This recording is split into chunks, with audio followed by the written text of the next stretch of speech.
দেখা হবে কান্তারায়, হিসাবের দিন আসছে। দেশে এখন কি চলছে?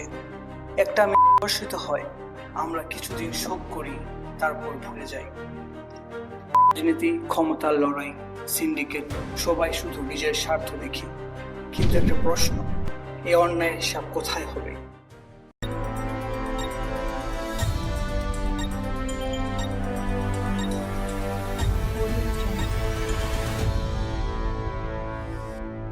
একজন বাবা বাজার থেকে ফিরছে, হাতে মাত্র কয়েকটা সবজি।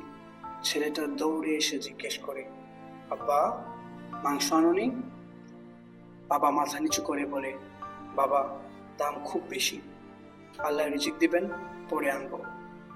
ওদিকে কিছু মানুষ রাতারাতি কোটি কোটি টাকা বানাচ্ছে, দুর্নীতি করে অন্যের হক মেরে খেয়ে। ঘুষ, প্রতারণা, অসততা সবকিছু তারা জায়েজ করে নিয়েছে। কিন্তু তারা কি জানে না একদিন হিসাব দিতে হবে? এই পৃথিবীতে কেউ চিরদিন থাকবে না, একদিন সবাইকে নিস্তব্ধ কবরের মধ্যে যেতে হবে। আমরা ছোটবেলা থেকে শুনে এসেছি, হিসাবের দিন মানুষ হয় জান্নাতে যাবে, নয়তো জাহান্নামে।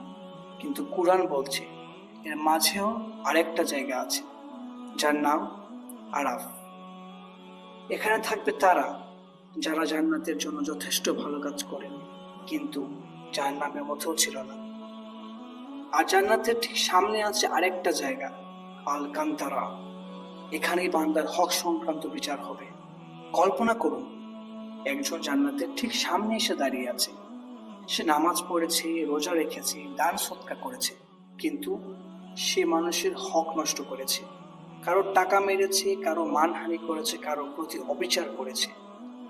এখন তার সব নেকামল শেষ হয়ে গেছে, আর তার বিপরীতে দাঁড়িয়ে আছে সে মানুষগুলো যাদের সে অন্যায় করেছিল।